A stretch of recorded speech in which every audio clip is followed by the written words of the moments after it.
This is the Besotted Pride of West London podcast, and we're coming to you from Groundhog Day. It's yet another Wolverhampton Wanderers game. I woke up this morning and I thought, who are we going to play today? Wolverhampton Wanderers. It's them again. And then I went to sleep, and then I woke up again, and it was Wolverhampton Wanderers, and that's just what happens. We just seem to play Wanderers every single day. But unlike other games, we don't turn around to them and say, can we play you every week? Because we certainly don't want to be playing them every week, because we haven't beaten them so far this season. So maybe this game will be the one where we can actually pull it out the bag. My name's Billy Grant. I'm sitting here in the virtual joint with, I've got a couple of chums in the place. I've got the Allard in the house. How are you? I'm not too bad, all things considered. Yeah, just had a jammy dodger before we started the podcast. Yeah, very nice. A leftover Christmas jammy dodger. You are a dodgy jammer. The old Allard as well. We've got Laney in the place. How are you? Yeah, I'm good. Yeah, I mean, not only do we play Wolves every week, we're going to be playing Man City every week as well. We've got them in a couple of weeks as well. So, yes, these sequences, they seem to sort of come together. But Jammy Dodger sounds good. That's... I could do with a biscuit, Bill, if I'm honest. That's right. Let's risk it for a biscuit, as they say. So anyway, listen, we've got plenty to talk about on this podcast. We've got Wolverhampton Wanderers who are going to be coming. We're going up to their place on Saturday, so we're going to check them out as well. We've got who have you got on the play? We've got JB, naturally with some facts and some funk, sequencing himself right up as well. We're going to listen to the fans after the Man City game as well. We've got the Bees breakdown posse. They're back in effect, actually, after our Christmas and New Year little period where we've gone jiggery pokery as well. We've got Beast breakdown in the place because I know a lot of people like listening to their tactical and their statistical lowdown on the games as well. And also we've got Dave from Talking Wolves, just going to give us a little bit of a lowdown on the team that we've played 3 times so far, and it's going to be 4 times in just over a month. But anyway, let's shoot the breeze. I'm sitting here with my chums, and I suppose the main talking point at the moment now is AFCON, the African Cup of Nations, where Brentford almost had 2 players in the final, 1 for each team. Nigeria were playing yesterday, they played South Africa, and also you had Congo as well, the Democratic Republic of Congo, and they were playing Ivory Coast as well. And Nigeria tucked into the first game. Frank the Tank Onyeka was right there in the CDM role, actually kind of doing what he does best as well. He's really elevated himself massively in the AFCON as well. And Nigeria got themselves a 1-0 win. And then in the second game, the DRC, I would have argued to say that maybe they should have actually kind of maybe nicked a little lead early on in the game, but they didn't quite get that, and they found themselves losing 1-0. So unfortunately, Wissa is not in the final, but he has to stay out there for the 3rd and 4th place playoff game. So he might as well have got through to the final. So a bit of a shame that for him, but still good for Brentford, good for our profile, and good for our players. What do you say, Laney? Yeah, it is good for the players. It looks like they're in good nick. I'm surprised that Onyeka and Ghoddos is back. The Iranians went out in the semi-finals to Qatar. A real thriller, a real 3-2. What an ending to the game that was. Iran hit the post, and they had a real crazy deflected shot that looked like it was about to go in, all in injury time. I think it was like 13, 14 minutes of injury time. Game that never was going to end by the looks of it, but it did end. And Onyeka and Ghoddos is back before it even ended, I think. He was walking into Jersey Road, and I don't know how he's got back in time. So he literally must have left the stadium, gone to the airport, and got himself back to Europe. But so he'll be back in contention for the Wolves game. But Wissa, as you said, is gonna hang around a bit. So it's a shame he's not back as well, because we just need as many fit bodies as we can. But yes, I'm all right, Bill. I'm all right. Which is all good. I mean, the Allard, the African Cup of Nations. I must say it never fails to surprise, but it's one of those cups that year on year it's getting bigger and bigger. It moved from, I think, Eurosport to another station, and now it's on Sky Sports. Some of the games are on the BBC iPlayer as well, live.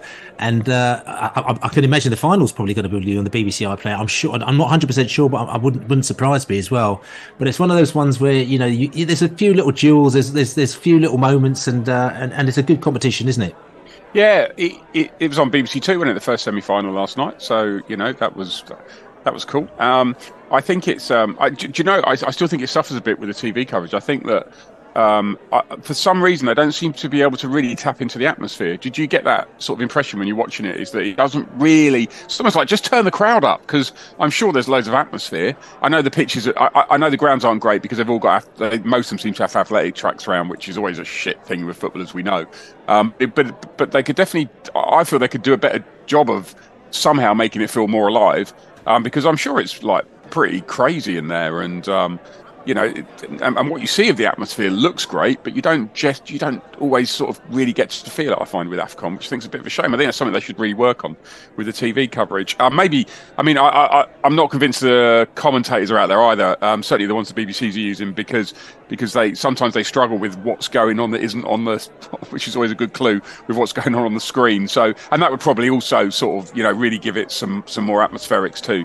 But overall, it's a fascinating competition. Most of the time, wasn't it a fact that was it 8 different teams made the last 8 than from the previous AFCON or something bonkers like that? I mean, which is how great is that? Can you imagine that happening in the Euros? Very unlikely, I would say. Yeah. So developing teams indeed, and it's interesting for me because obviously I go to all my World Cups, and I've been out into South Africa quite a few times watching football out there. Not only at the World Cup, but also watching club football out there, which I love. I've seen the Orlando Pirates, I've seen the Kaiser Chiefs, I've seen Cape Town, I've seen all loads of teams playing out there. Actually, it's such good fun, such a good vibe. And the funny thing is that when South Africa were playing Nigeria, when they scored. At the back end, I think when they scored the equalising penalty, I think was it? Sorry, I've got it right. Oh, my mind's gone. But and at the back end, and when they at the back end of the game, and then they flipped into the crowd, and I saw a couple of my mates from the old South African sort of kind of supporters crew out there as well. There's normally a guy called Saddam, who's a guy that you always wear. He always wears these big glasses as well. Like so, but I don't know because Saddam used to go everywhere in South Africa. I didn't notice him there, but I noticed the rest of the crew there as well, which is quite interesting. So it did make me smile, and it always does make me think, how these guys literally get to. I mean, they're literally proper hardcore Bafana. They go to all the games, and how they travel, how they get out there, because these guys aren't flush. You know what I'm saying? It's like, we're not talking about like, Piching at all, but they're still kind of, I remember when I was in South Africa and when England played in a friendly, I went out there for a friendly one time. We were in Johannesburg, and next minute they come all the way down to Durban, and they'd taken some sort of overnight bus, and they were staying in some sort of kind of hostel, or it was just or some of their mates' house. It's just like they just did whatever they can do to follow their football. So I've got real respect for football fans like that who love their team, but they'll just do whatever they can do to travel over land and sea to go and see South Africa play. Like, what I'm saying. So, but it was, like I said to you, it's good. It's funny you mentioned the atmospheres, because when I went over to the African Cup of Nations when it was held in Egypt about just before lockdown, it would have been. I saw Makocho play for South Africa, and I saw who else was there? Ben Rama. No, I'm not sure he made it. He was I've forgotten who the other guy was. He was in this one as well.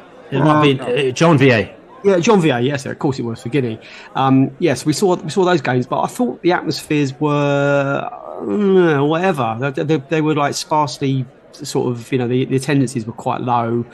Maybe it was just because it was Egypt, because it was like, the very north of Africa rather than sort of like central or Western Africa. It might have been more difficult, obviously a lot more travelling to get to, or just like some tournaments, they only really come alive in the latter stages. But the atmosphere, certainly in the Ivory Coast game, looked, obviously because they're the host nation, it looked absolutely bonkers. So it's worth experiencing for sure, because it almost seems like the tournament that's still kind of undiscovered. There's always, and I know we don't unearth players like we used to from these tournaments, because most of the big clubs have snapped the African talent up when it was like 12 or 13. They're already over here.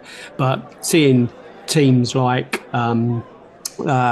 Cape Verde going quite deep into the tournament, it shows that there's like emerging talent in some really unlikely places, because Cape Verde is a tiny little place. For them to get a team that can go long in a tournament like this is incredible. So I'm sure there's some scouts and football talent spotters that have unearthed a few this one, because as you said, they're the teams that have gone long aren't the predictable ones. No, I mean, and again, like I said to you, I mean, listen, great competition. At the end of the day, the competition is going to be over very soon, which means that we're going to be looking forward to our players coming back. The question I'm going to ask you is that, do you think that because we were really nervous about that competition, we thought it's going to do us a bit of damage because we're going to lose some players and the Asian Cup as well. We're going to lose some players and we're going to be in a bit of trouble. But in retrospect, looking back on that, do you think it's been a positive or a negative for us? I mean, overall, I still think it's. I think it's a positive for the players. I think for us, we really could have done with having Wissa especially around. So any of the games we played. Oh well, any game that involved any game we played where Maupay started, we could have done with Wissa to come on as a sub or anything. Yeah, Tottenham, and then we've had Man City, and we haven't really had we haven't had an extra outlet, and that's all. Yeah, exactly. Yeah, and we miss it desperately. And he's not the quickest. We're missing Mbeumo more, but I do think that I think that's definitely where we would have missed him. I also felt that, to be honest, in the FA Cup, I think Onyeka could have had a game. But I'm not. I mean, it is what it is. We know the African Nations Cup. We know who's going to be playing in it. So it's not a criticism. It's just. But if you're asking me direct, did we miss players? Yeah, we did. I think for me, the question I'm asking, I think I was asking the question, is that I was really, really worried that we're going to be in all sorts of trouble from it. But I'm not quite sure if the results probably did go much different than what they could have done. You know what I'm saying? Without these players, and I think it could have been a much worse scenario, I think is what I'm trying to say. Would we have got a win against Tottenham if Wissa is in? There's a question mark there. Manchester City is Manchester City, and Wolverhampton Wanderers, in a strange way, we probably didn't actually want to be in the cup anyway. Because with our injuries, we'd rather have been out of it. So I'm kind of taking this glass half full, saying. The bonuses that we got out of it is that they've gone there, they've bigged themselves up, they've got themselves quite a lot of confidence, right? In the way that they've played and the way that their team's done, and it actually they may come back to our team now and be much better players, having been away from a month, than if they were actually here for a month. Does that make sense? It makes sense to some extent. But there's still we still haven't got through the African Nations Cup. There's still two players that Onyeka will start on Sunday. Wissa might not, depending on whether in the third place playoff, in the third and fourth place game, whether they want to sort of rotate the side a bit. But there's still an element of risk there. And then do they come back fit? Hopefully they do, rather than knackered. Bit of travelling, a lot of games, 2 games a week, could be a bit knackered. I think we'd be hurting a lot more if Mbeumo had gone away and got his injury there. I think the exposure to the tournament was obviously taken away, because he was the one that we were always going to miss the most. And we knew that he would be out. Interestingly, next year's AFCON, I think, is in Morocco, and they hold it in June and July 2025. So. They seem to be out of sequence a bit, because I know that they're advertising this one as 2023, although it's in 2024. I don't think there is a 2024 one. I think it's gone to 2025 in Morocco, which is certainly worth going to. That's going to be bonkers. That's going to be bonkers. I mean, the Moroccan fans, I've been in and among them, and they're quite lively, to say the very, very least. But at least it gets out of the January kind of missing players. It's going to happen in a closed season, so the impact of missing players is going to be reduced, which is only a good thing for a team like Brentford. And I think this one was planned to be last year, but wasn't there? Isn't it to do with the weather that it got moved again? So the original the plan, I think, with AFCON is now to move into the summer, but I think there were weather issues, so they had to flip it. Well, when you went, it was in the summer as well. Yeah, it was. Yeah, definitely. Yeah. So there's been all sorts of moving shenanigans going on there. So anyway, but talking about missing players, we've got a player that has been missing quite a lot for us, and he's going to be missing again for a while. This is Josh DaSilva, and the news has come out that he's actually got a really quite terrible knee injury, and he's going to be out for quite a while. Josh DaSilva is a player who is he scored some great goals. He's played some great football for us, and to be fair to Brentford, we've stuck with him. He's been out, he's come back, he's out, he's come back, and for him, it's a real gutter that he's got this terrible injury yet again, because he seems like I've never met him personally, but he seems like a lovely bloke. Everyone talks about him very highly, and the football that he plays, potentially he's a very, he could have been, but could be a massive player. And I remember the story that I have is, Rob Rowan, God bless his soul as well. I remember him when he was developing the B team, and I used to speak to him a lot about players. And I remember sort of kind of Josh, we first started the B team, it'd been going about a year. Or maybe slightly less than a year. Maybe, I think it's a year. We're going into the second season, and he said to me, "I've just signed this player from Arsenal. He's massive. Okay, he's going into the B team, but the whole idea is to get him in the B team, get him up to speed. Then he can potentially be a massive player for Brentford. He was really excited about him. And so for me, I sort of almost see Josh DaSilva as the beginning of the start of Brentford taking things up the next level with the B team, and really linked to sort of kind of Rob Rowan and what his vision was for Brentford and where he wanted to go with sort of kind of quality players. And in the end, he did come good, and he came into our side, and he was a key player in our side. And I just think that for everyone at Brentford, Josh DaSilva sort of depicts kind of new Brentford, kind of like, not the Uwe Rosler. We've done the Uwe Rosler, and we've done the Dean Smith and all that lot, but we're talking about real new Brentford, as in us taking ourselves to that next level as a team. And for him to have this injury is just as a real gutter. Yeah, it's really terrible for him.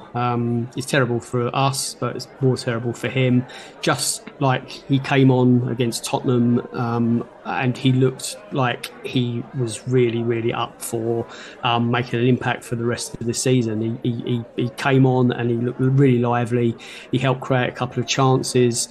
Anyone that remembers the Brentford goal up at the Etihad last year, where Ivan Toney scored in the last minute, it was that Josh DaSilva drop of the shoulder, and then he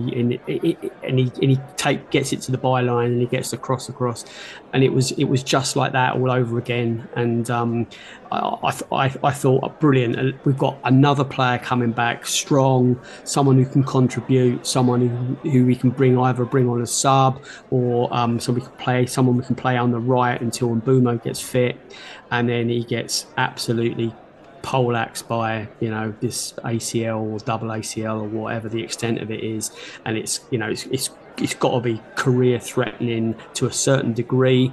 It's certainly career impactful, because he's out of contract at Brentford, I believe, at the end of this season. What do we do? What do we do as a club? Do we stand by him? Do we just rehab him?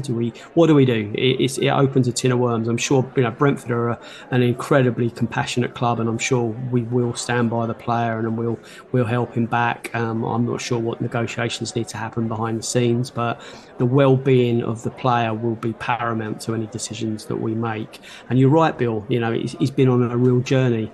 He joined us in 2018. Sorry, he's played 137 games for us and scored 20 beautiful goals with his left foot. He only scores fucking good goals. We know that. He just needs a fucking good break of luck, and I'm devastated for him. It couldn't have come at a worse time for him. Yeah. I mean, the Allard again. He's I'd say he's been a key player for us. I mean, we were sitting down there, we sort of kind of did an analysis of the minutes that he's played for Brentford, because a lot of people are saying he hasn't played that much for us, but he's been with us for quite a few seasons, and like I said to you, different times that he's played for us over the different seasons as well. Obviously this season he hasn't played much, the season before, actually, when he came back, he actually played he played quite a lot of minutes for us as well. He had one season where he was out for a long period of time. But saying that, sometimes we're talking about him playing sort of 12, 13, 15 games a season. But potentially Josh DaSilva could have, I keep saying, I'm not saying this because obviously he's not playing till the end of the season again, at least, could be a really key player for us, the Allard. And he's the type of player that we are still kind of missing. Do you feel? Yeah, he's a progressive midfielder, and he can carry the ball, and I think that's, albeit he doesn't contribute with everything else in midfield, but he can carry the ball through midfield, out of midfield, and he can play wide as well. And I'm gutted for him. I can't tell you how gutted I am for him. When I first sort of heard them, I was just thinking, this can't be true. When the rumours started, and I was just thinking, this can't be true. This isn't fair. Because he had the hip injury, didn't he? That took him a year, maybe over a year to recover from. And you just think, this just isn't fair. He's 25 years old, and it just doesn't feel fair for him. Do you know what? Just a week ago, I was thinking, okay, so we found a way of playing 3-5-2. And then we could maybe go 4-3-3 because you could play DaSilva on the right and KLP on the left and Tony through the middle. And I think that'd be quite a nice. And then and I think his time. This might have been his time as well. He had the opportunity to really sort of.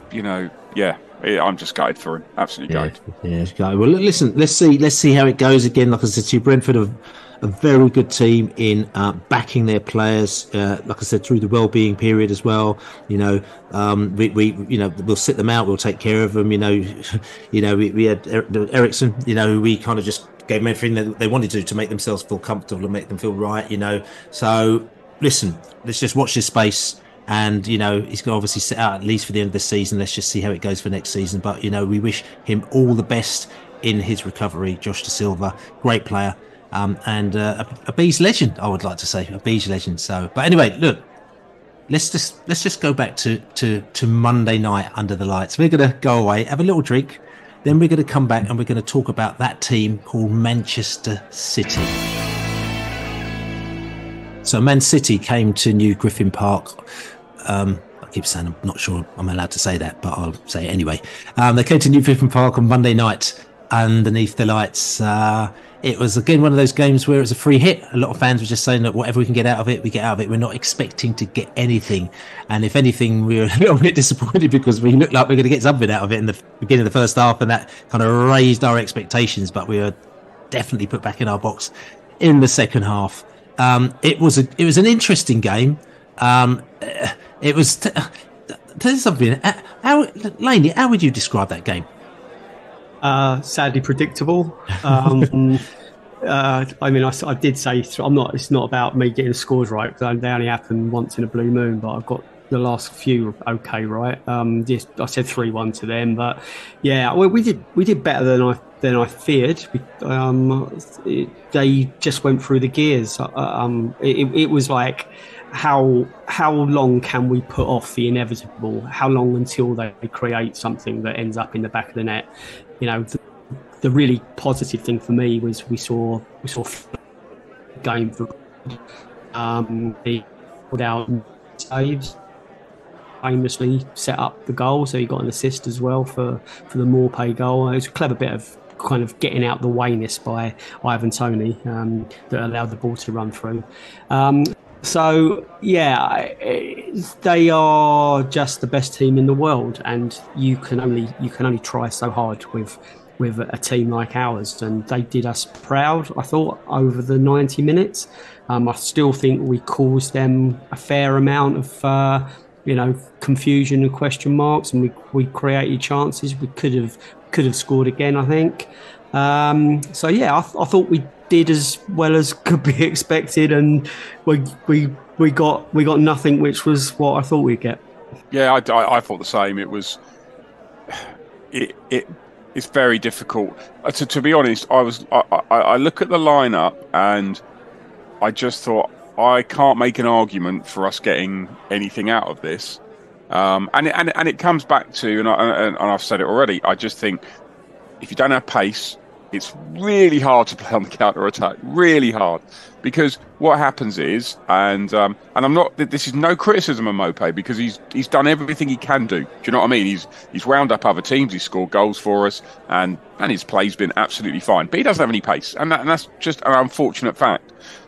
So what happens is that you drop into a deep block, and the minute you get the ball, normally Mbeumo goes, or the wing backs go. And okay, Reguilon went a couple of times, I think. And probably Roslev tried as well. But Maupay, he can go, but he can't go quick enough. So suddenly you're passing to him like deep at the halfway line, rather than kicking beyond him into their half, because then the ball's just coming back at you because he ain't. And there were 2 occasions in the second half where he had to pass back to me, and that was good because it didn't give up possession, but it kind of summed up where we were, and just the fact that it was very, very difficult for us to get anything out of that game. The only way we were going to get anything out of that game was to sneak something, as we did, and then to defend for our lives and not make a mistake. And Foden to have a shocking game, and other players within that Man City team to have a shocking game. And unfortunately, Foden had a good game. He just kept popping up. Yeah, I mean, for me, again, I keep saying I'm glass half full. There were actually a lot of positive points about that game, because we have to look at the broader picture, and we have to look at, it's not about us playing Manchester City, it's about who we're going to be playing between now and the end of the season, and we need to get our players back in and on form, so that when we play these other teams, not the Manchester Cities, we're actually doing the business against them. Because again, we need probably 3 more wins, maybe 4 more wins to actually kind of make sure that we can completely and utterly relax. So for me, I'm just concerned about us making sure that when we play those games, we are ready for them. Now, plus, like I said to you, glass half full. The positives in this game is there's one positive. I mean, you talked about the goal that we scored. No, we didn't have the speed, we didn't have the pace, but the ball went direct, right, to Maupay, probably as direct as you can go. And it was, there you go, bang, in the back of the net. But the question I've got to say to you, though, is that the assist came from Flecken. So you could talk about his distribution being very good, but also Flecken, and listen, we've been talking about Flecken, till the cows come home, about how we're very question marky about him. He nullified a lot of the question marks in this game, and he had a brilliant game. What I'll say is that, it's all right doing it once, but you've got to do it regularly. But we also did talk about the fact that David Raya had quite a dodgy first 6 months until he got himself kind of relaxed. But Flecken had a really good game, and I think if there's anything you're going to take out of that, you can turn around and say, actually, if he continues to have games like that going on to the end of the season, then we might actually start drawing some games instead of losing, or winning some games instead of losing, because he'll actually might start saving some balls where he hasn't been saving in the first place. Laney. Yeah, 100%. Yeah, I don't think we've been over harsh on him. I just think we've been quite honest about him. He doesn't move his feet, and there was a second before he made his first save where I didn't think he was going to do the same again. I think there was I don't know whose the first shot was, but he made a full length tip around the post, and it looked like he wasn't going to bother. And he did hesitate for a split second, and fortunately he made it across the goal in time. And then after that, it was just one great save after another great save. Probably the best or the most important at that time was when he saved with his feet from Haaland, who was let through from a mistake at the back, and that goes in, and I fear the floodgates open then.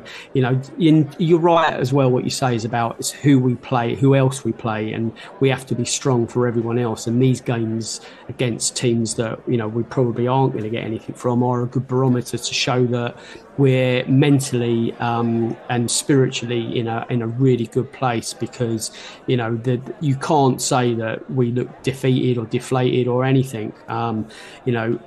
Sheffield United, I saw them against Aston Villa at the weekend, and they just got humiliated. This doesn't seem to be that gene in our DNA at the moment. We it's not to say that we're not capable of getting turned over by a great team, but we're in every game we play, and we just need to play some of the teams now that we're more evenly matched with.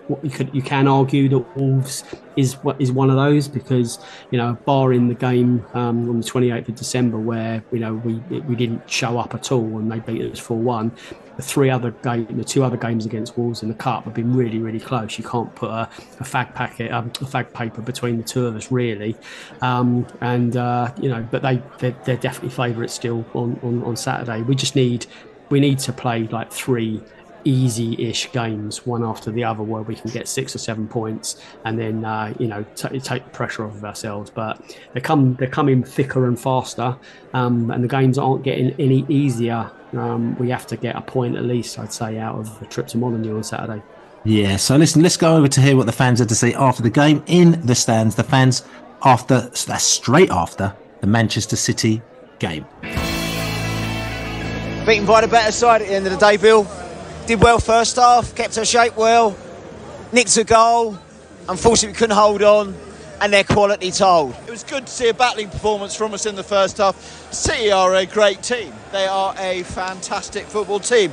They might have played hard and fast with money rules, etc., but they do play really good football. I mean, there are positives from that. To lose to City, a team like that, is no disgrace. We will beat other teams that are less good than City on the performance that we turned in tonight. A really good performance first half. Second half, the Saudi money tells, doesn't it? It definitely helps when you've got unlimited funds like that. And I thought first half we did really well. A lot of positive green shoots there to build on. Mark Flecken, though his confidence the world of good, I thought he was superb. Reguilon had a really good game. I don't think there were too many people who had poor games out there, so you've got to take that into Wolves and see what happens. It's going to be tough the next few games, but we'll get people back soon and everything will be fine. They're quite good, aren't they, Man City? I mean, if you sit back and watch it and take your Brentford hat off, it's some of the best football probably ever played at a Brentford game. They're quality throughout, pace, which is the thing we're really missing the most. I thought, with a bit of pace up front, we could have done something different in the second half, but we didn't have anything that really troubled them once we got behind. But none of us expected much out of this. We got a better performance than we thought we were going to get, but the result was pretty much as expected. But we need some points soon, Bill. A very good team. They got some fantastic players. I thought Foden was outstanding tonight. I think it's so difficult to stop them, and once they get their noses in front, they just keep the ball so well. I thought we played really well, especially in the first half. We gave them a real fright, and I'm just going to say this. And not just me, I've been very, very critical of Mark Flecken until today, and he was absolutely outstanding in that first half, and he does not deserve to have conceded 3 goals because he was outstanding. He made 9 saves, I think, and got the assist for the goal, and absolutely fair play to him.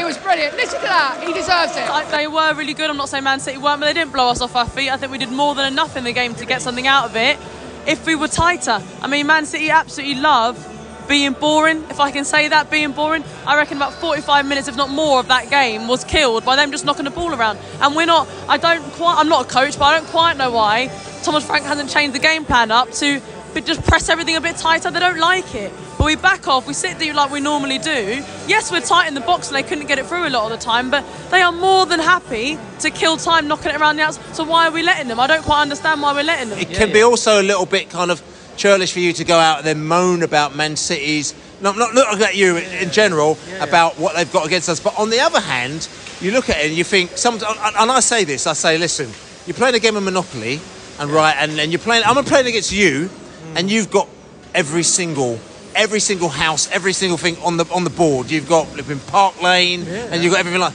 And I'm playing against you. Yeah, I'm saying. And I'm playing against you, and I'm thinking, what's the point? Because you've got them all, and at the end of the day, I might still beat you somehow by throwing loads of sixes and getting to go and get some money. But the chances are it's going to be unlikely. And what's the fun in that? Well, there's not much fun in it. I mean, it's definitely like a 2-tier league, isn't it? The teams have got loads of money, the top 6 or whatever, just they can buy their way to success, and everyone else is sort of scrabbling around for a bit of form, really. And they might be well coached, they might be buying well, but you just can't compete on that. It's not a level playing field, is it? It's not. So that makes the league less competitive, and that's less fun to watch, I think. Honestly, point me to a City fan that finds their football exciting. Do you know what I mean? I know it's about results, and I know you want the points, but, and he said, you come here to be entertained, you come here to watch a good game of football. I absolutely don't mind losing when it's a great, cracking game for both sides. But he said it's just not exciting to watch. I mean, Doku's very exciting. He's about the most enjoyable thing that they've got to offer at the moment. But you said they've got one very simple game plan, and it's boring, but it works. So they got the 3 points, didn't it? So there you go, fans after the Manchester City game, pretty happy, pretty straightforward. They're listen, mate, it's Manchester City, isn't it? And as you heard, there's a little bit, listen, not being churlish there as well, but there's a little bit of a kind of just a little discussion there about Manchester City, because look, there's no denying They've got some great players. There's no denying that they can play football. But Manchester City are just one of those teams where, I'll be honest with you, I don't rush to go and see them play, just because I don't know. I see football as a bit of a whole, and I described it as as playing against somebody with a Monopoly on the Monopoly board, and you're playing against somebody who's got literally all the squares, all the houses on a Monopoly board, and you go there and it's just like, you're just going to struggle to win that game. You know what I'm saying? And Manchester City, they've got all the wealth in the whole world, so they can buy anybody they want to, and they can get the best coach and the best everything like that. And to me, I just kind of don't see the point in playing football in that environment. It's almost like one of the scenarios where your win is that if you can get a sneaky little win out of them. And for me, I'll be honest with you, and I know a lot of people won't agree with this because they say, it should be everybody. If somebody's got more money than others, then they should be able to use it. But I'd like to see if every team had the same budget, the same amount of money, and you had to go out there and buy players and be clever with that money and clever how you did things, and then you go against each other and see how you go. Because I know a lot of the big clubs wouldn't like that, because at the end of the day, it means that they couldn't. Their strength is their financial clout.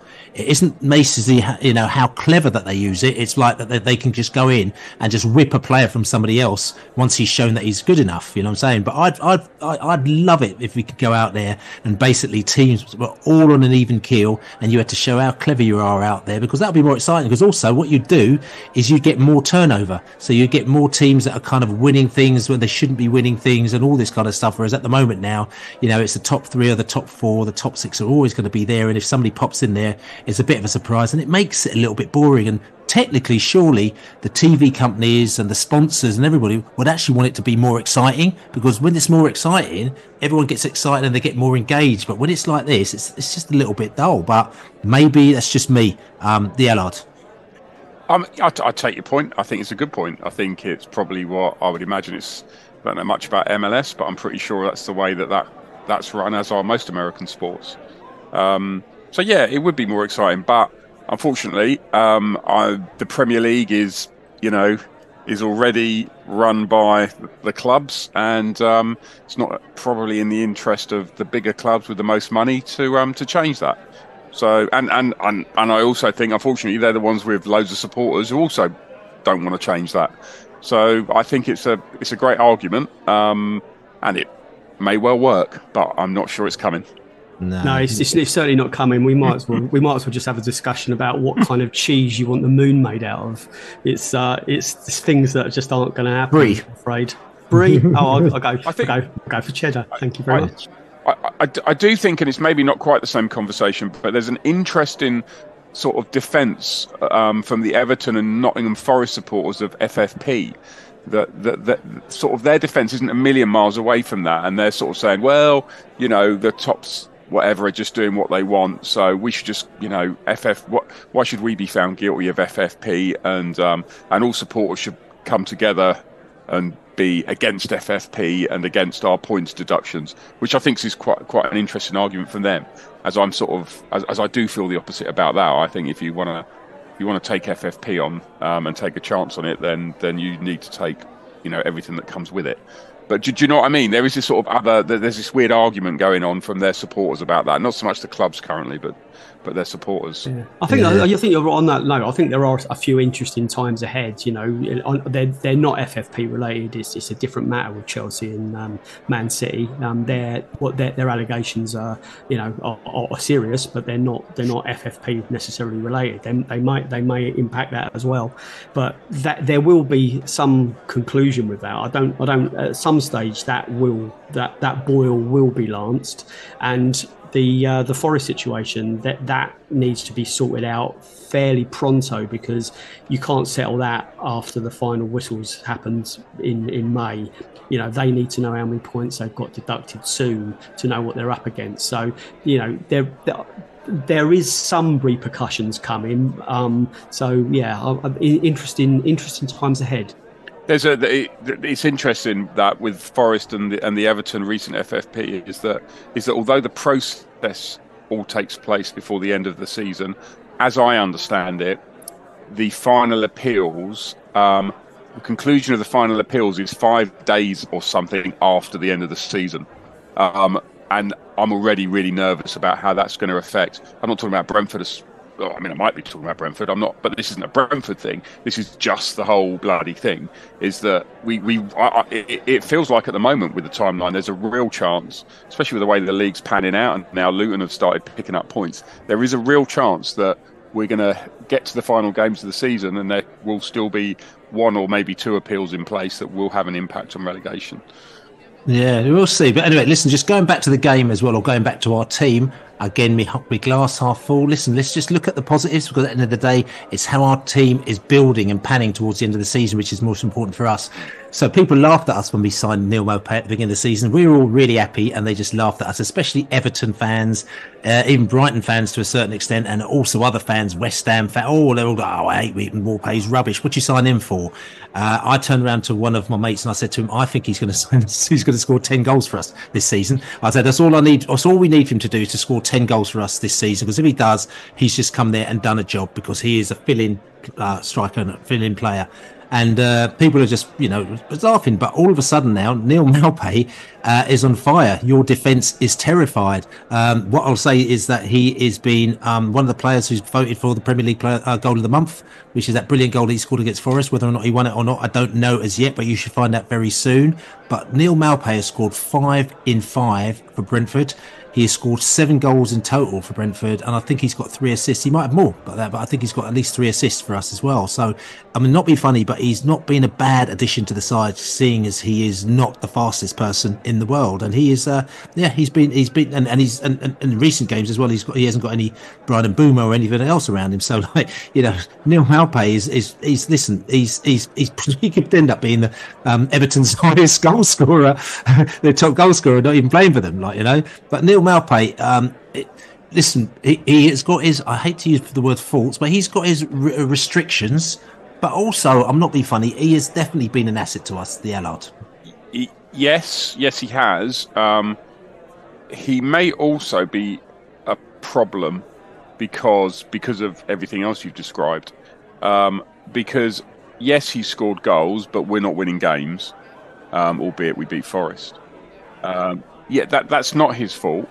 But it feels like we've got a real problem with the ball continually coming back at us at the moment. And I just feel that that's because, at least with Tony back, you have an out ball to Tony's head, but you don't have another out ball. Whereas previously you had an out ball into channels where Mbeumo can run into it, or maybe Wissa. So I'm really I'm a bit like this with Maupay. I'm like, oh yeah, oh no, oh yeah, oh no, oh yeah, oh no. I was a bit confused why we didn't. I'm a bit confused at the moment why we didn't. If you think about Foden and all the goals he scored, it was when he got beyond Haaland. And I'm a bit confused why we haven't tried KLP for the last 25 minutes of the game to run on beyond Tony, to replace Maupay and run beyond Tony. So I'm I do agree, but I don't agree, and that doesn't really make any sense.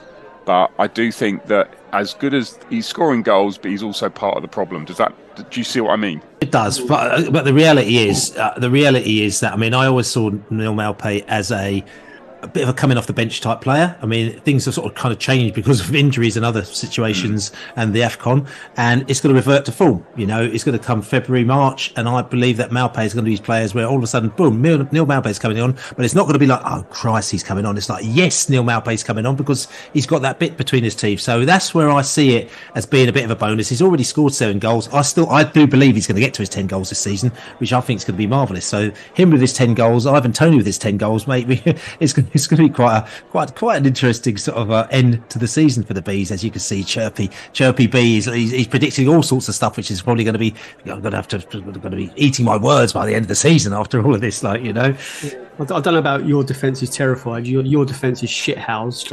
I probably say. I mean, I think that, I spoke about that in the build-up to the City game. Call me a killjoy, call me miserable, but I think he's a bit of a liability at times. The throwing the dart thing, I think that backfired a bit, and having a go at Walker's missus, his home life, about scoring away to his face. I don't think that's very clever. I think it's very un-Brentford. I think Brentford's we've got a way of doing things. I don't think it is that. It is amusing. I mean, I'll be a liar to say I didn't laugh when I saw him doing the Madison darts at New White Hart Lane. But I hear what you say, the Allard, about KLP running beyond, but he's been so busy at left back. I don't think it's he's you know what I mean. Until Reguilon's now, hopefully he's here for a run that lasts to the end of the season. Maybe KLP is now able to do that. Can I mention Ivan Toney on Monday night, because I just thought he was well off of it. I know he was good in parts. He looked like he was feeling the 90 minutes. The 90 minutes of catching up with him. I think he was match fit for the Forest game, and I think 3 games his legs are aching a bit.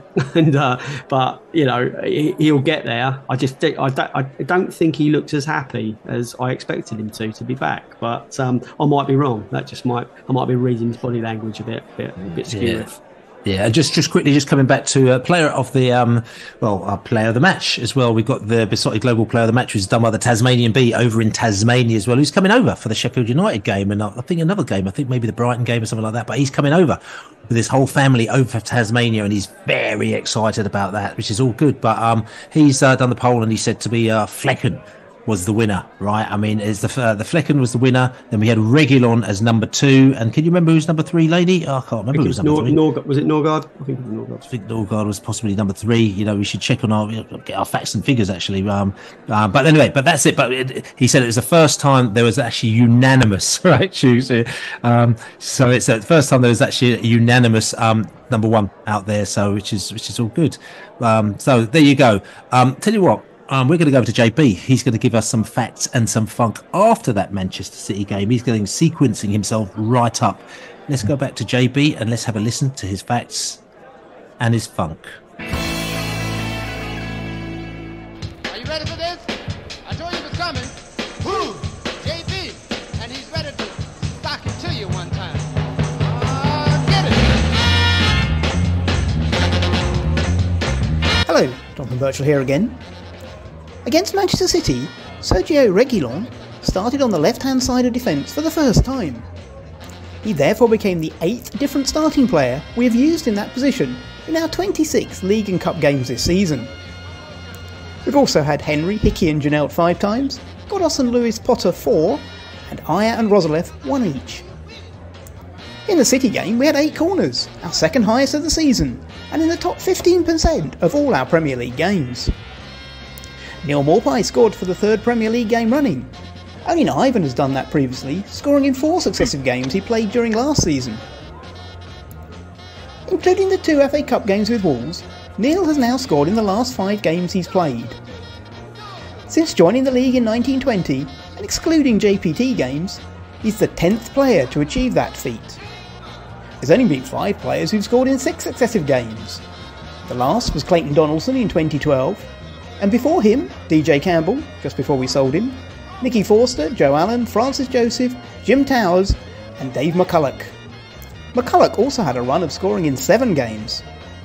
But the club record set in 1951 is when Fred Monk was on the score sheet for 9 consecutive games. So there you go, JB with his facts and some sequencing funk. And that was actually, just going back to the man of the match, actually, that was Flecken's 2nd man of the match, breaking a 17-game drought where he did not appear in the top 3 man of the match at all. So, like I said to you, he's back. And I also liked his press conference interview where he just said, he admitted, he goes, basically, I'm being quite shit. But he did pretty much. And he said, but I'm glad that everyone can actually see the type of keeper that I am. And I thought, that's the type of words that we want to hear. Now you need to keep it up. So, which is all good. Anyway, tell you something, we've heard facts and funk. Now we need some stats and some tactics from the Bees breakdown. Possibly we've got the Gowler in the place. He's going to give us the lowdown on the Manchester City game, what happened there, and also he's going to look forward to the Wolverhampton Wanderers match. Hey, this is Jacob Gowler with Bees Breakdown. So for that Manchester City match, I thought that Brentford's change to less pressing did cause Manchester City trouble. I thought that Brentford's low block initially frustrated City and forced them into some long-range efforts. But even those long shots were extremely dangerous because of City's phenomenal finishing. City had 8 shots on target outside the box, amounting to 1.8 post-shot XG. And those same shots totaled to 0.23 XG, which just shows how accurate they were in turning low percentage chances into high percentage chances. And overall, while Brentford held City to only 2.09 XG, City's phenomenal finishing helped them record their highest post-shot XG all season at 4.35. And I think there are at least 2 bright spots for Brentford. One, Flecking clearly had his best performance of the season, which Bees fans will hope to see carry over into the upcoming fixtures. And 2, Reguilón put in a brilliant shift, not only his pinpoint crosses leading to a few chances for the Bees, but his pace and vision to cut out some of City's crosses or switches is something that Brentford has been missing with Rico out. Alright, so now for that Wolves preview. So Brentford faced them for the 4th time since Christmas, and the Bees have come away with 2 losses and 1 draw in that time. They're currently 10th, but their underlying numbers suggest that they should be a bit closer to the bottom. They're 5th for post-shot XG allowed, but their keeper has overperformed. He saved 3 more goals than expected, and he stopped the most crosses so far this season.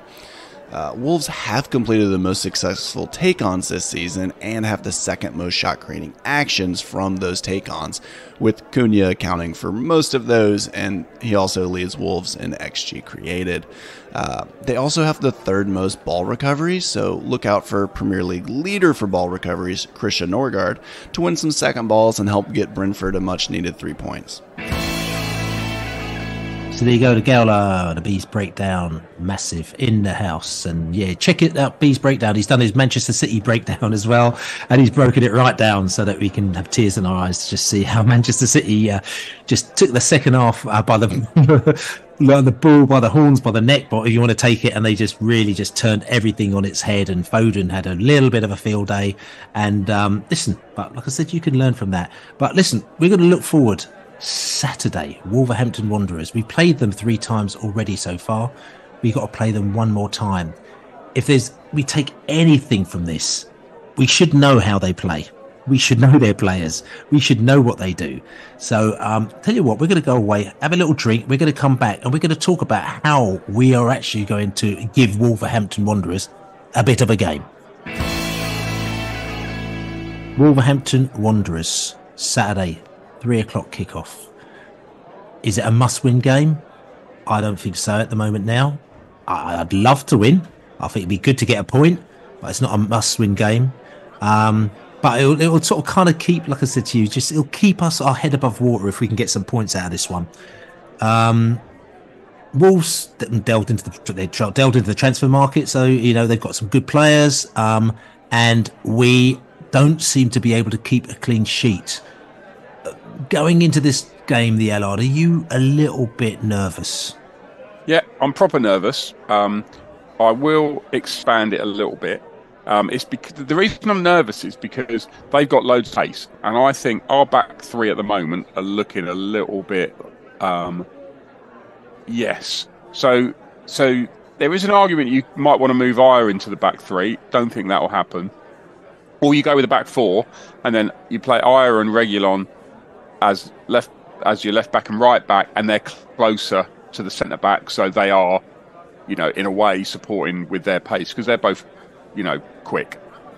But if you go 4 at the back, it's 4-3-3. I can't for the life of me pick a front 3 that would work with current players available, especially after. And this was when I was going back to the Josh DaSilva injury. So I'm sort of thinking we're going to stick with 3-5-2, and I'm just hoping that we find a way of exploiting any weaknesses Wolves have got at the back, because I would imagine it will be Tony and Maupay up front, and Maupay's on a goal scoring run, but I've already explained my thoughts about them 2 playing together. So I think it's going to be a tricky business, and when it comes down to it, the one thing I've always said, I've said it a lot on this podcast, is I like it. I always want us to have more points than games played. And if we lose on Saturday, for the first time, I think in the Premier League, we drop below points versus games played. Yeah, it is worrying. And you've also got a, if we don't get anything out of the game, we've got the prospect of looking at the other teams who are below us. Fortunately, Everton have a trip to Man City. I assume Man City are going to win that. Burnley have a trip to Liverpool, although Burnley are, well sort of below us. But more worryingly, Luton are at home to Sheffield United, where you expect on current form Luton to win. And if we don't get anything and they do get a win, that puts us below Luton. Psychologically, that's not great. Game in hand. Well, yeah, games in hand, but psychologically it's still not great because, we go Brentford against Luton, we're way better than them. And that's, you can argue that we're not, So I'm very calm about our prospects for the rest of the season, but I just think the visuals when the graphs come up and where Brentford are in the table and blah blah blah, when they talk about us on Match of the Day on Saturday night, if we haven't got 3 points out of this game, it could be looking really really shitty. So yeah, Sheffield United look dead and out for the count. They look like they're relegated already. Burnley, it's going to take a miracle. That's why I say this Forest situation needs sorting out. They if they are going to get a points deduction, it needs to happen soon, so we know where we're at. And if they're not going to get one, equally we need to know exactly where we're at. So resolution needs to be happening, but more importantly, we need to get at least a point out of that game. Yeah, we need to get a point. Yeah, the game in hands thing has been making me laugh because we had 2 games in hand, didn't we? But they were both against Man City. Yeah, exactly that. Yeah. Which, but they are to a certain extent. Yes, they are. But then you've just got a certain amount of games, so you have to play everybody else as well. So again, you can't kind of work. If Manchester City was at the end of the season, then you got games earlier. So it's almost like when the sequence of games are happening, people look at the games in front of them, but you've got to look at the whole period to say, look, these are the amount of games that we got to play. And these are teams that we got to play. And you're absolutely right, Bill, which is why I don't look too much. I don't really even look at the table because I know if you end the season with as many points as there are games played, you'll be fine. So my barometer is only ever how many games have we played, how many points have we got, and we're 22 and 22. Yeah. So listen, we've been talking about games. We've been talking about Wolverhampton Wanderers, even though we don't really know that much about them. But we know that Dave from Talking Wolves knows a lot about them. So we're going to go over to Wolverhampton. Dave's just going to give us a little lowdown on Wolverhampton Wanderers. Hello Brentford fans, it's Dave again from Talking Wolves. What is it, the 4th time now I think we've played you guys in just over a month, and Wolves have just about edged it really in those fixtures, but they've been, mainly in the FA Cup games, they were pretty close games, and I think the Premier League game could have been so different as well. I think you gifted us a couple of the goals. Nathan Collins, ex-Wolves player, probably wouldn't have been too happy with how his performance had gone. But looking forward to it again. You guys have given us some tricky games over the last few years. I remember the first year you came up into the Premier League a couple of years ago, one of the most frustrating games that I've been to as a home fan with Thomas Frank. Just probably knowing that season that you were going to have to, use the dark arts almost in some games to get the upper hand and frustrate your opposition, and that's exactly what he did. And Brentford ultimately have been a very very solid Premier League team over the last couple of years. This year from the outsider looks like it's been a bit more difficult. You've had your injuries, obviously Ivan Toney being missing is a big one, and that's what I'm really we're going to be interested in going into this game, is the return of Ivan Toney, because I think personally, from a Wolves point of view, I think we have edged it and got the better of you, and I felt like we were the better team in the last 3 games. But with Toney, I think there's just going to be, just the presence of him is going to make it a really interesting game, because I think he adds fear into the opposition, but also I think he gives a lot of confidence into the other Brentford players as well. I think you've seen that over the last couple of fixtures for you guys, although a couple of defeats recently, but the win against Nottingham Forest, and you've been competitive in the last couple of games against Spurs and City as well. And I think that's what Ivan Toney brings. He's got the better, output now out of Neal Maupay as well, which I'm sure you guys are going to be delighted with. But I think you'll be looking at this fixture and hoping that Brentford can get some points out of it. I was talking about it on my preview on our channel on YouTube, and I was just looking at some of your fixtures, and you guys have got, you know, bearing in mind you've just played Spurs and Chelsea, Spurs and City, you got a horrible little run of fixtures coming up as well. So I think you guys may have to look at this game and think we've got to try our hardest to get some points out of it. I think you're more than good enough to upset some of the bigger boys, to be fair. So we'll have to wait and see. Looking at Wolves, though, it's been a really intriguing season. I'm sure I would have, you know, spoke about some of it in the last time I spoke to you, but since the start of the season, you know, very quick rundown. Lopetegui walked out in the club about a week before the season. Gary O'Neill takes charge just a few days before, so doesn't really have a pre-season. And it was sort of a block of 5 games where you could see there was real teething problems for Wolves. The quality of football was okay, but just conceding too many goals and not winning games. In the end, Gary O'Neill's switched the system up. We've gone with a back 5 and not really looked back since. Beat Manchester City at home. Since then, we've picked up some great results, beating Spurs at home.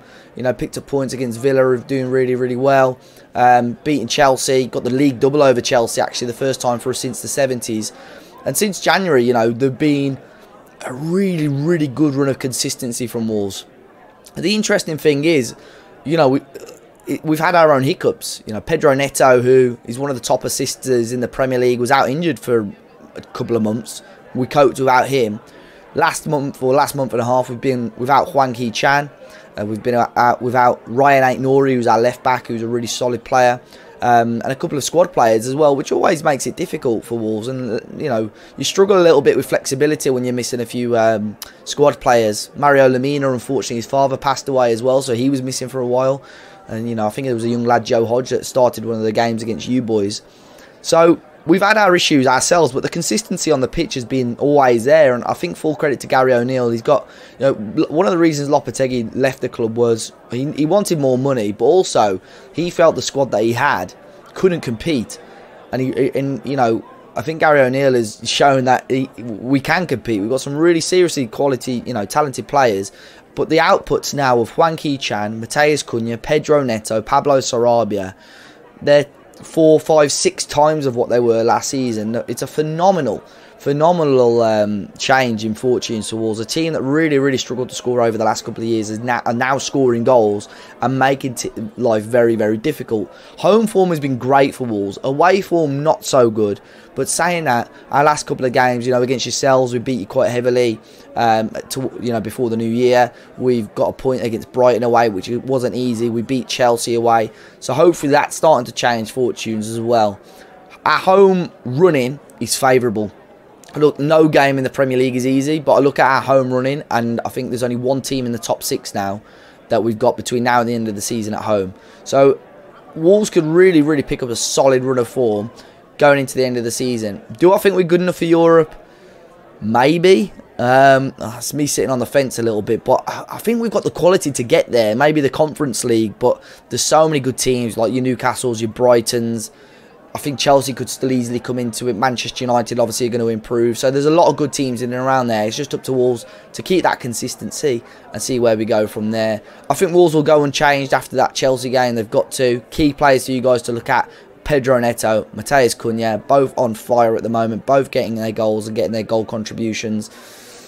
I think it'll be a 2-1 Wolves win. I've got to back my own team. I don't think it'll be an easy game. I think Tony's going to be a big boost for you, but I'm going to go with Wolves 2, Brentford 1. After Saturday, guys, all the best of luck for the rest of the season. I'm sure we'll speak again next season. I'm sure Brentford, well, I know Brentford are far too good to go down, and I think you'll have a change in fortunes with the big man back up front as well. So all the best, guys, and I'll catch you next time. So there you go, Dave, from Talking Wolves, talking about Wolves, finishing, scoring chances strong, counter-attack strong, coming back from losing position strong, protecting the lead strong, stealing the ball from the opposition strong, defending against skillful players weak, avoiding fouling in dangerous areas very weak. Wolverhampton Wanderers. We'll have our work cut out against us, won't we, The Allard? Yeah. I mean, I've already said it. We will. Wolves are a good side. He's done a brilliant job. O'Neill's just done a brilliant job. He's just turned them into a really good side. I mean, he did the similar job with Bournemouth last season. I think at the beginning of this season, loads of people had Wolves to be in the bottom 4. Maybe, you know, I think a lot of people were already saying the bottom 3 would be the bottom 3, but certainly had Wolves as next most at risk. And He's done a brilliant job, and I think, to be honest, you could see it in that Man United game. Was that their first game of the season or one of their early games? They looked really good that night. And I remember watching it thinking, oh, Wolves are going to be quite good this season. Yeah, exactly that. Yeah, they did look great. Yeah. And just quickly, just finally, just looking at this, the team itself, because I think this is quite important, because we're talking about players coming in, coming out, going, is that the other? The team itself, do you sort of predict any sort of changes from the teams that we've had before against that we've been playing before? Obviously we've got our probably go, well, you're talking about will we go 3 at the back, will we go 4 at the back, we don't know about Aya. Do you think Ghoddos has flown back? Do you think he might feature? Do you think Rozdev's going to be in? Is Rozdev going to be out?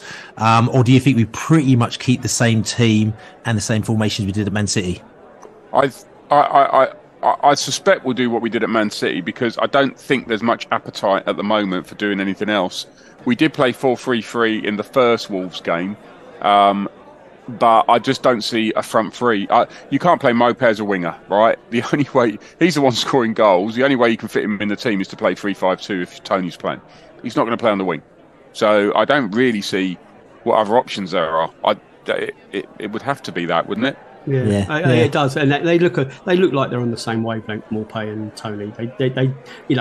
There is a lack of pace, but there seems to be an understanding and a mutual respect there. So probably more of the same. I think Ghoddos will come straight back onto the bench. I can't see him fitting in anywhere unless there's, heaven forbid, more injuries. Yeah, I'll actually say it looks like they're having fun together. Actually, now the Allard. Yeah. And I was also going to add that we did play 4-4-2, I think, against Brighton in the first half, but that was pretty grim. So, that's the first time we played that in many, many, many years, probably since Rosler. So, I'm not sure we'll revisit that. I would imagine, we'll stick with the 3-5-2. Maybe Aya comes in for Roslev, although we don't generally play him as a wing back. Yeah. Okay. So, listen, just going around the table here. Score prediction, Laney. 2-2. Oh, the Allard. 1-1. Wishful thinking, 1-1. And myself, I've gone 1-1 as well. I'm on the Talking Wolves podcast. I've gone 1-1. I'll be happy with 1-1 as well. So, listen, this is the Besotted Pride of West London podcast. Thanks for subscribing to us. Thanks for buying us a beer. besotted.com/beer. Thanks for listening to all the podcasts. Listen to the Post-Match City podcast if you want to as well. Just listen to all our podcasts on prideofwest.london. And thank you for supporting Besotted yet once again. We've got lots of people been coming up to us and just telling us, just really positive things. And it's really good to see you. Just come down the Globe, have a little drink with us, just sit down and just chill. As they say, Wolverhampton Wanderers on Saturday.